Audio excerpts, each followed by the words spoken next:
मेरा मित्र जिसके पास पीएचडी है कंप्यूटर में और जिनकी थीसिस कृत्रिम बुद्धिमत्ता पर थी, कहते हैं कि मनुष्य एक जैव रासायनिक कंप्यूटर है और इससे अधिक कुछ नहीं। बुद्ध ने कहा है कि सभी चीजें समग्र है और कोई स्व, कोई आत्मा, कोई मैं नहीं है। जो मेरे मित्र के दृष्टिकोण से सहमत प्रतीत होता है।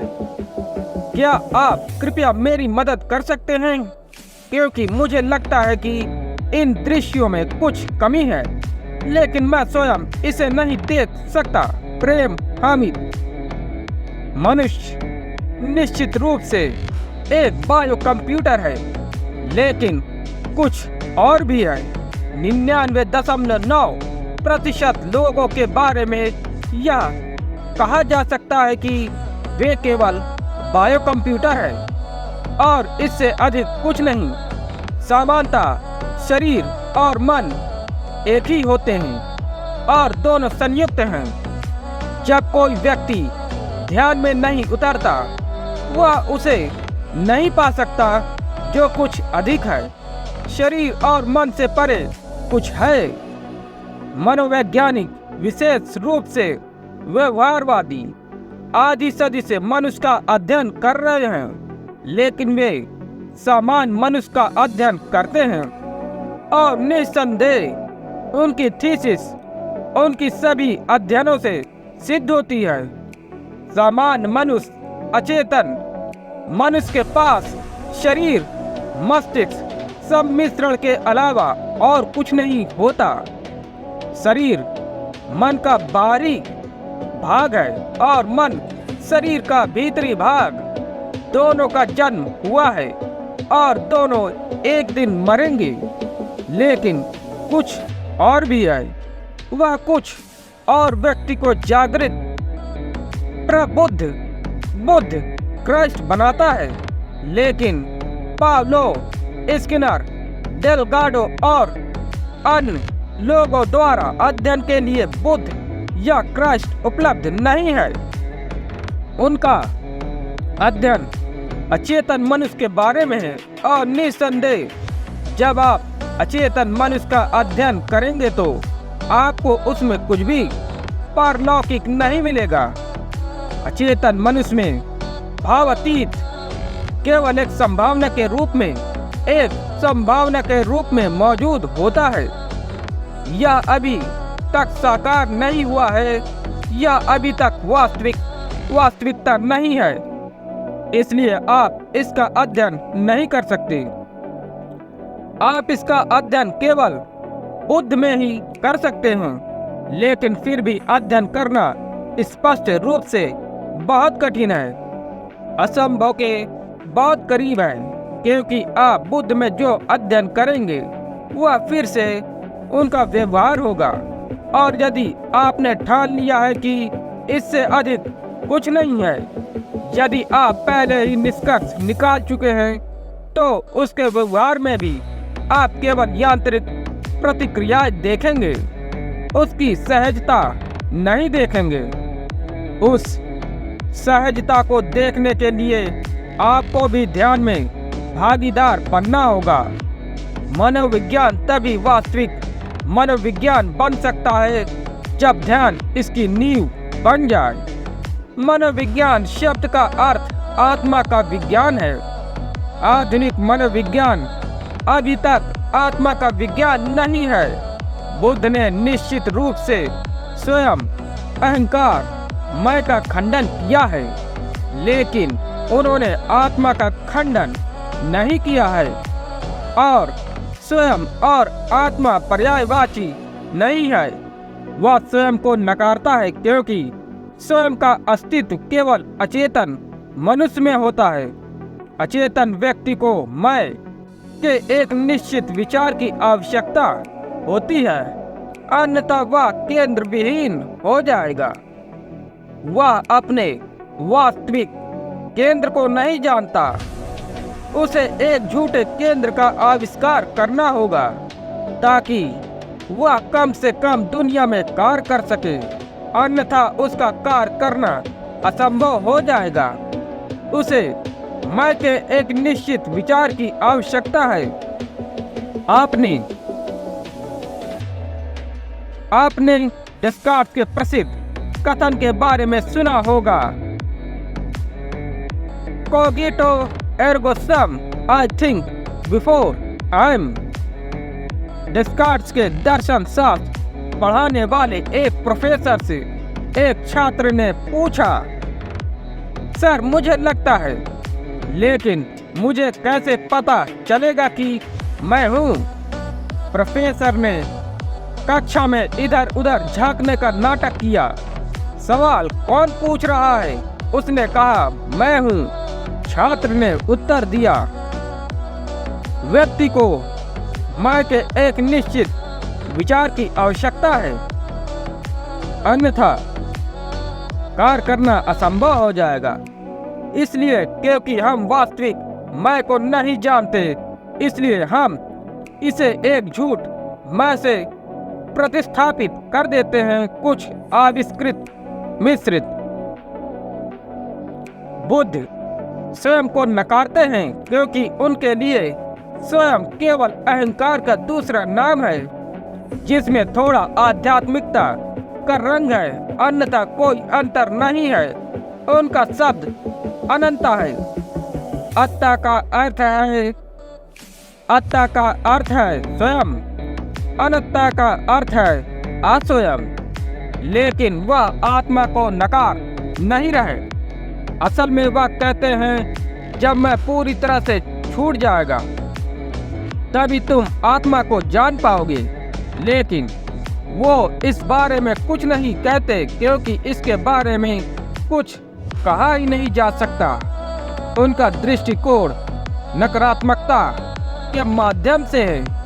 वह कहते हैं, तुम शरीर नहीं हो, तुम मन नहीं हो, तुम आत्मा नहीं हो।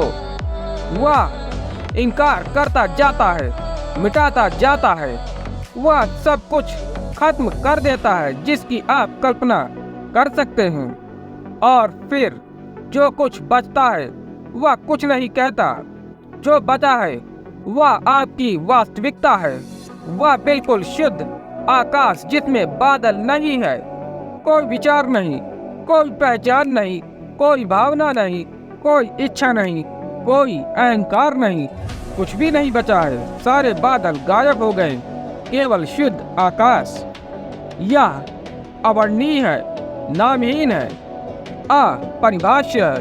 इसलिए वह इस बारे में बिल्कुल चुप्पी साधे रहते हैं। वह यह जानते हैं कि यदि इसके बारे में कुछ भी कहा जाता है तो आप तुरंत स्वयं के बारे में अपने पुराने विचार पर वापस आ जाएंगे। यदि वह कहे तुम्हारे अंदर एक आत्मा है तो तुम क्या समझोगे? आप सोचेंगे कि वह इसे आत्मा कहते हैं और हम इसे आत्मा कहते हैं। यह एक ही है। सर्वोच्च स्व शायद आध्यात्मिक स्व या साधारण अहंकार नहीं है, लेकिन आध्यात्मिक या आध्यात्मिक मेरी एक अलग इकाई होने का विचारी मुद्दा है। बुद्ध इस बात से इनकार करते हैं कि आप समग्र से एक अलग इकाई हैं। आप अस्तित्व की जैविक एकता के साथ एक हैं। इसलिए आपकी पृथकता के बारे में कुछ भी कहने की आवश्यकता नहीं है। यहाँ तक कि आत्मा शब्द ही आपको अलगाव का एक निश्चित विचार देगा। आप इसे अपने अचेतन तरीके से समझने के लिए बाध्य हैं। हामिद आपका मित्र कहता है, मनुष्य एक जैव रासायनिक कंप्यूटर है और इससे अधिक कुछ नहीं। क्या कोई जैव रासायनिक कंप्यूटर ऐसा कह सकता है? क्या कोई बायोकेमिकल कंप्यूटर स्वयं को आत्मा को नकार सकता है? किसी भी बायो कंप्यूटर या किसी अन्य प्रकार के कंप्यूटर में स्वयं या गैर स्व का कोई विचार नहीं है। आपका मित्र यह कह रहा है, निश्चित रूप से वह कोई जैव रासायनिक कंप्यूटर नहीं है। कोई भी बायोकेमिकल कंप्यूटर कृत्रिम बुद्धिमत्ता पर थीसिस नहीं लिख सकता। क्या आपको लगता है कि कृत्रिम बुद्धिमत्ता के बारे में एक थीसिस लिख सकती है? कुछ और चाहिए। और उसका यह सोचना बिल्कुल गलत है कि बुद्ध भी यही बात कहते हैं कि सभी चीजें समग्र है और कोई स्वर, आत्मा कोई मैं नहीं है। उनका यह सोचना गलत है कि बुद्ध उनके दृष्टिकोण से सहमत हैं। बिल्कुल नहीं। बुद्ध का अनुभव ध्यान का है। बिना ध्यान के किसी को पता ही नहीं चल सकता कि बुद्ध क्या कह रहे हैं। आपके मित्र का अवलोकन एक वैज्ञानिक दर्शक के दृष्टिकोण से है। यह उसका अनुभव नहीं है, यह उसका अवलोकन है। वह बाहर से जैव रासायनिक कंप्यूटर कृत्रिम बुद्धिमत्ता का अध्ययन कर रहे हैं। बाहर कौन पढ़ रहा है? क्या आप कल्पना कर सकते हैं कि दो कंप्यूटर एक दूसरे का अध्ययन कर रहे हो? कंप्यूटर में केवल वही हो सकता है जो उसमें डाला गया है। इससे अधिक नहीं हो सकता। इसे जानकारी देनी होती है, फिर यह इसे अपनी मेमोरी में रखता है। यह एक मेमोरी सिस्टम है। जहाँ तक गणित का सवाल है, यह चमत्कार कर सकता है। जहाँ तक गणित का सवाल है, एक कंप्यूटर किसी भी अल्बर्ट आइंस्टाइन से कहीं अधिक कुशल हो सकता है, लेकिन एक कंप्यूटर ध्यानी नहीं हो सकता। क्या आप कल्पना कर सकते हैं कि एक कंप्यूटर बिना कुछ किए चुपचाप बैठा रहे, वसंत आ जाए और घास अपने आप उग जाए? ऐसे कई गुण हैं जो कंप्यूटर के लिए असंभव है। कंप्यूटर से प्यार नहीं हो सकता।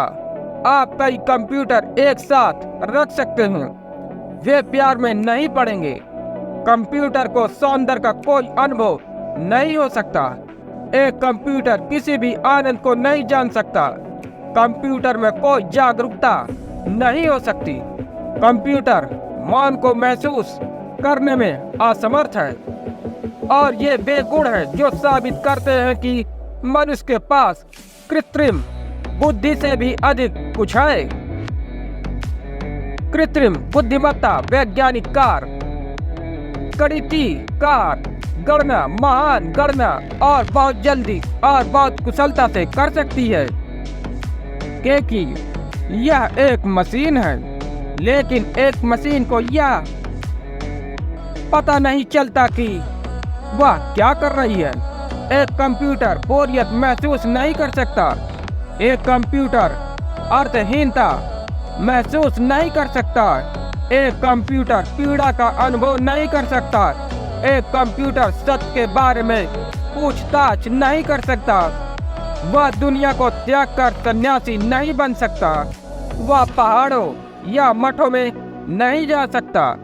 यह यांत्रिक से परे और किसी भी चीज की कल्पना नहीं कर सकता। और जो भी महत्वपूर्ण है वह यांत्रिक से परे है।